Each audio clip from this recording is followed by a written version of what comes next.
since the beginning, like he's the technical genius, he does everything, and I'm the one selling stuff, etc.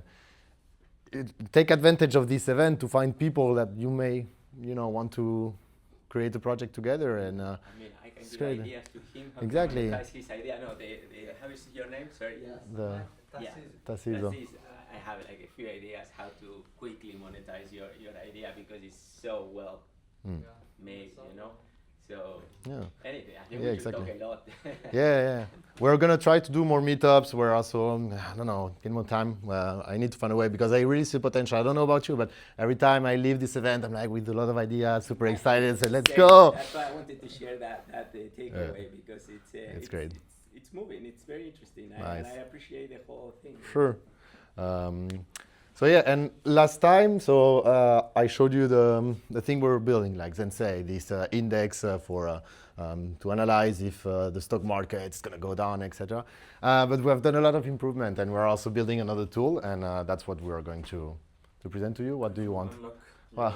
Oh yeah, security. Your search history. No. Okay. Yeah, you can join it here too. We should connect here. Tack.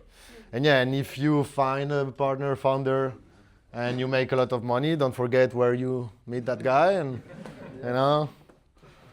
buy us some beers maybe, some nice whiskey, something.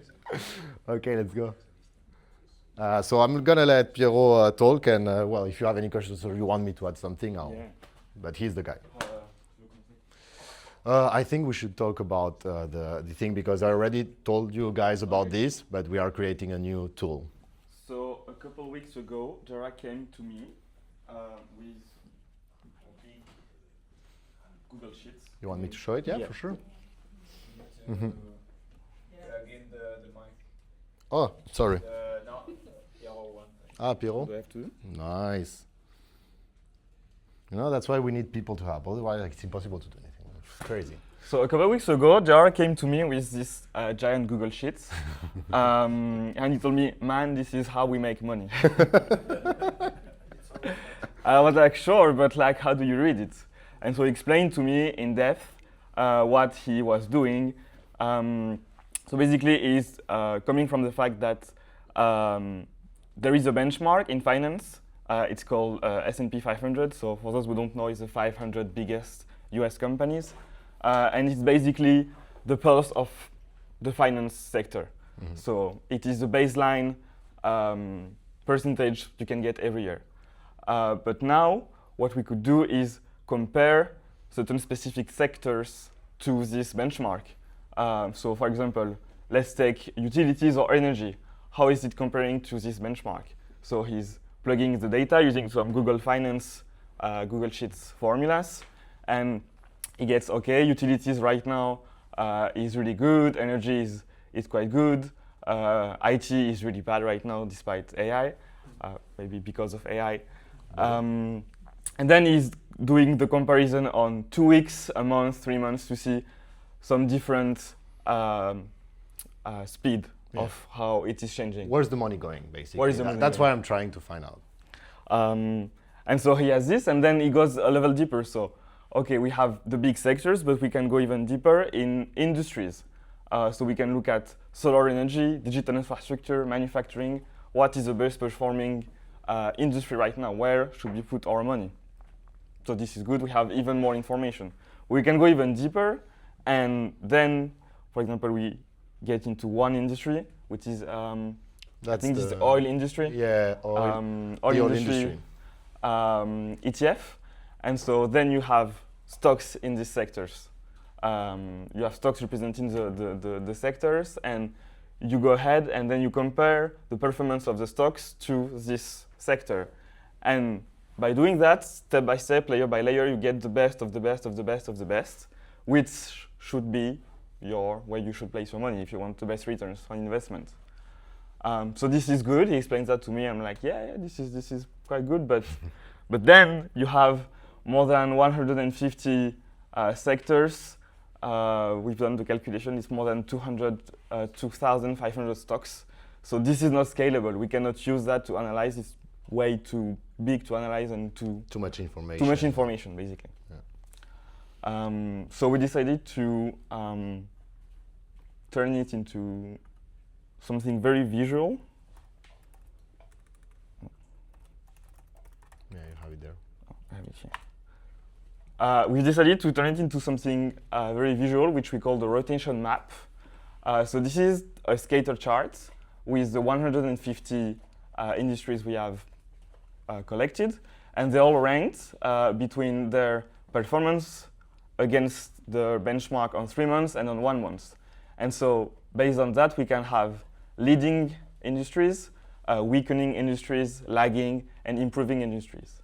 And basically, when you look at a little bit the literature, the scientific literature around that, you see that all industries, they do basically a circle. So they are leading, then they weaken, they are lagging, then they improve, they lead, etc., etc. And these charts help us really understand what is going on. And thanks to the power of computers, we can really now dig down and analyze every stocks and every industry in particular. So we can go ahead and go in the XES industry. And it will give us, again, the scatter chart, but this time of the constituent of this industry.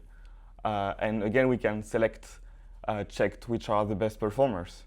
And then we can go ahead and go in another level and watch the stock. And this gives us information about the price, relative strengths of the stocks in the industry. And so this is good, but again, this is a lot and a lot and a lot of information. So it's hard to digest for someone who doesn't know. That's it's really, really hard to digest. You can be tempted, and honestly, it wouldn't be such a bad strategy to always go into the first one and the first one and the first one, but this doesn't really work. And if you are investing, you know that you have some strategies to have in place not to lose your money. You have to be safe, basically. And so what we did is we added a layer of AI on top of that. So for each level, from the global level to the industry to the stock level, we do some summaries and contextualization using the data we have from our financial API. So we present our curated data, and this is where I think it's important to have a distinction. I think it's very important to give AI created data when you are talking about financial intelligence. Otherwise, if you don't give any data or very vague data, it will do an average summary, it will do something average strategy, because this is how AI is trained. It's trained on average a lot of data. And it's funny because it goes against what you said just before, you know, when there is a lot of data, it helps. But here in this finance, in this particular case, it's actually the opposite. Like it has so much data, and that's also why the market is such a trap, you know, like the market is always taking the money from the people that don't know, because there's information and they're changing. Oh yeah, now I need to go in here, now I need to go in there. And that's the big problem. And that's where we have the biggest challenge right now. It's like, okay, we have this information, how do we present it in a correct way? And like, what should we filter? And mostly also for the news and other things. So that's what you need to Exactly. to What was I saying? So yeah, so we have a lot of curated data, and this is what is really our premium, and this is what we are selling here, is really curated data that can be analyzed by AI and can help you take better decisions for your financial life. What else? Yeah, well, what we want to do is actually, like, I thought about what you showed, and for me it's super helpful also to see things differently, like you just showed. And we're wondering, you know, for a user, how can you do that? Because here you have this sort of analysis. We try to make everything as simple as possible, so you don't have to digest the information. Yes, sir? Someone had the idea of, you did with chatting the news. Yeah, exactly. Exactly, yeah. And Voice interaction. And that's what we want to This implement. is, Yeah, that's what I we're should implementing. take my For sure. computer actually.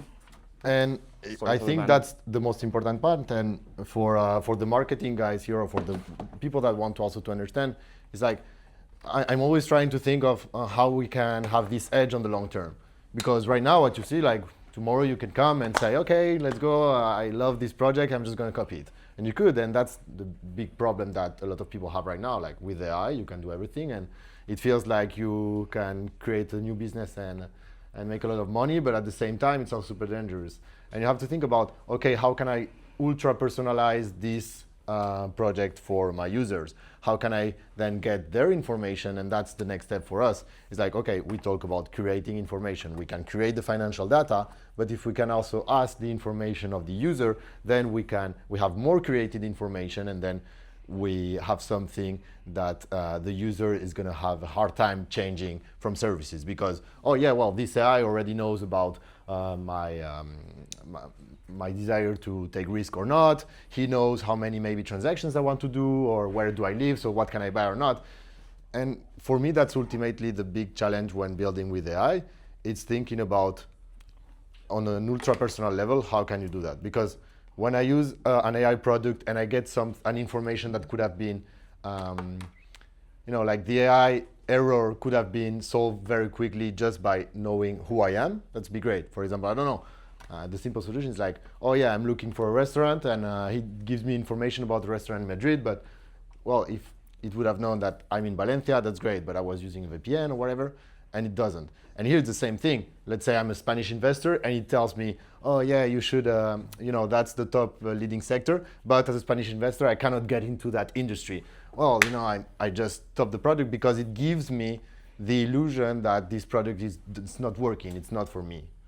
Exactly, so that's why we added a discuss button to every level of information, and then you can ask any question. So what does it mean for me in Spain? And we added some tools to the AI context, so you can query more data, more information, more prices that it has. Nice. First video of the day, it's for mine. But for example, when you show this, I thought, I always have this problem when I'm chatting with AI to try to make it understand what do I want to change and how. And that'd be great. Also, I need to understand something. It'd be great, for example, for someone who doesn't know, it's like, okay, but select this and what does this mean? And you can already do that on ChatGPT, let's say, like you select the text. But I hear that you need to add more components, like let's say, okay, what does it mean this and the P/E ratio that you are talking here? And suddenly you have two components, you have the IDs, you have everything, and now boom, once again, it can curate you curate the information and you give a better result. Sorry, one question. What kind of trader profile you're trying to aim with this tool? Because I'm just glancing at it now, but I would say mid to long-term trading because exactly. Stuff, No, it's not day-to-day trading at all. It's more like actually about investing. The thing is, a lot of people right now, as I said last time, for them investing is like put their money in the S&P 500 and they just put that money there every month. But for the situation we're in right now, apparently it's something risky. At least like the statistic says that with these levels, the returns in the next 10 to 20 years of that strategy is going to be next to zero. So I don't want to continue doing that. I want to rotate my money like, okay, where's the money going? What they don't know about the S&P 500 mostly because I didn't need it do I for a long time. I mean, it's not the 500 most powerful companies in US equally distributed. No. And some of them, they have a very little participation in the index. It's weighted. Yeah. So it's like maybe Nvidia, it's like 60% of the whole S&P 500. Yeah, well, not that much. The people that regulate that, and that is changing every day. Yeah. And you don't know. You think like S&P 500 is one, and it's not. It's actually fluctuation. Doesn't want to work today. Really doesn't want to. You're missing an API key or something. Is it? Okay. This is when you wipe code, you wipe bug also your app. So. No, it's because you don't have internet. Nice. Is it only that? But no, I have internet. But it says. I do have internet, so I don't understand. Oh, no worries. Anyway, this is just a chat that you can interact with it, and you can ask some more specific questions. But this. Sorry, he has a question. Oh, sorry. This is adding a domain name category. Yeah. I encourage everyone to think about that because it made me realize that this is a website and this is a chat box, and this may not be the best way. Or in the future, in 6 months, in a year, maybe some people will be able to one-shot this in one prompt. And we are not selling really the interface of the website. We are selling the created data and how we present it and how we give it to the AI. So for now, we have a website, but I am sure in a couple of months here, there will be an app store on ChatGPT on Claude. We can install an app there and give them our data, and then user can pay for our curated data. And I think this is interesting to think I'd about. love to see voice navigation instead of typing and navigating, just automating the navigation, Yeah, by voice, interesting. like browser automation. Have you considered any other modes besides curated data? Has anything come to mind? We're just starting, to be honest, right now. Yeah. So that's also why we wanted to present it here, because every feedback is super welcome.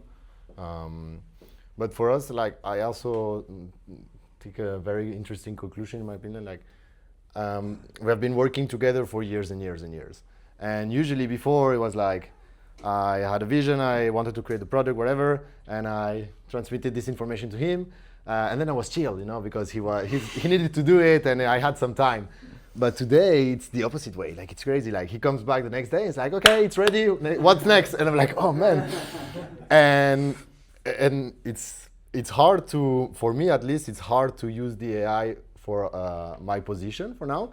And sometimes it's a little bit frustrating to see, okay, you are developing the tool extremely quickly, but it seems like we are missing on a lot of other stuff just because we are getting the dopamine from that. It's like, okay, we get the product quickly. And I wanted to ask you guys, like, what do you think of this? Like, how is the solution? Does it mean that we need way less devs and more just creative people or marketers? Yeah, just to validate with the users. Codex straight away. Yeah. Just MVPs, understand what works, what doesn't work, and then invest your value, your effort, your energy on that features that make value for end users. What is their behavior? When they're like investing, what's their behavior? Do they like to share, to talk, to navigate, to do some things? I don't know about like the investing industry in this. Yeah. Okay. Yeah, because I think the big mistake that sometimes we do is to overthink on the product. Yeah. Without validate first if works or not. 100%. Right? So before to arrive to that level of complexity of the product, it's always good to go fast with the end user, understand how the product performs. Yeah. A couple couple of of things. things. Solving a problem. A couple of things is idea of customer profile for sure, but competitive landscape as well, right? I imagine if you're targeting the financial industry, you have to fight whatever the terminals they have over there. It's super sophisticated. A lot of the money goes into that kind of stuff, right? So probably looking more at retail investors. Yeah, like, absolutely. Exactly. Regular like mom and pop kind of people, and Exactly. they have a different behavior and they have different needs, right? So. Absolutely. I also think that there's like a difference in, like, just because it's possible doesn't mean it needs to be done. Yeah. Right? Where it's like a question of, a lot of people are now saying like what really matters is taste, right? And it's like a question of what do you deliberately not build, or what do you build, and actually how well do you understand your market, right? Because I think there's a lot of people who are like, okay, every manager can now just code up their own CRM. Why should anybody buy Salesforce? Yeah. And I think it's like those people don't understand why people buy Salesforce. Yeah. Salesforce isn't bought because it's a spreadsheet that has all this data and blah blah blah. It's because it has every possible integration on this planet, and because it's easy to buy for procurement teams, right? Yeah. So it's like, I think the people who really understand like why is a product bought, it's like how can we disrupt in that category, that matters a lot more than like, okay, how many features can I fabricate within the next 3 months, because that number is now like more or less infinite. Yeah.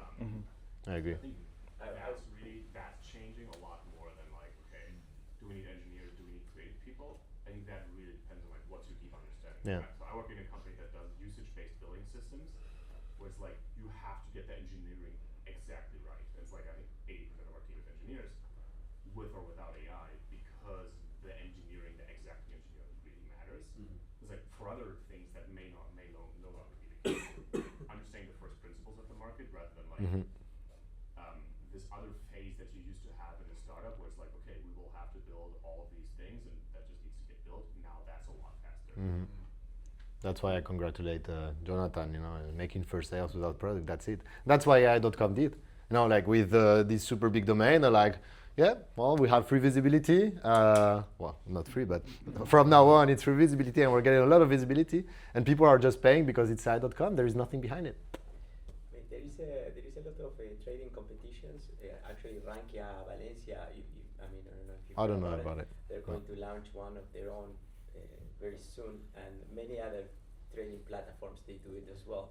So I think the ultimate proof of concept for you guys would be to try to put it, if it's actually give actionable data, like you can take like a more long-term profile that it would be feed by these metrics and tested in the term, If you start ranking up, I'm telling you, people will start knocking your door like immediately. Yeah. And there is no need to, and it would be the ultimate proof for you to actually have a product that add value, Yeah. If you can track in those competitions that they don't last one day, they last for very long piece for the entire year, Maybe you start ranking up and people will start looking, hey, who's this guy? And they will check you out. You have a website with the whole system where you are using to fund on your investing decisions, Mm-hmm. That would be actually very actionable, I think. Yeah, thanks. Mm-hmm.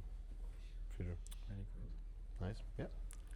In terms of target group, I just had this idea, like, I don't know if you've ever heard of Parquet. Parquet? Parquet, it's with Q. pretty They do like financial portfolio. They have like a nice way to visualize their portfolio and like get all the stats on your trading and everything. Okay. So that's, I think, exactly the target group that you're retail investors who just want to better understand their trading and how to get smart. We thought about, for sure, that's retail for now, and we also thought that maybe there is an opportunity to, once you have a nice product and say proof and everything, to reach out to small family offices. But of course, that's really hard to get the contacts. But if you have them, that can also be a good option, I think, because they have a lot of information, and for them it's super difficult to like, okay, what's going to happen with all of this? And I think that's where the AI really can help. So yeah, we'll see. Well, glad you like it. Do you get this data in real time? Yeah. Sorry? Do you get all of this data in real time? Yeah, you have APIs for NASDAQ, NYSE. He tried to get it as a particular and a retail investor, and they saw, you are using a nice domain, an email with a domain, so you should be a professional. That's cool. Okay, guys. Okay. Well, let's go. Thank you. Thank you. I have a question about the program.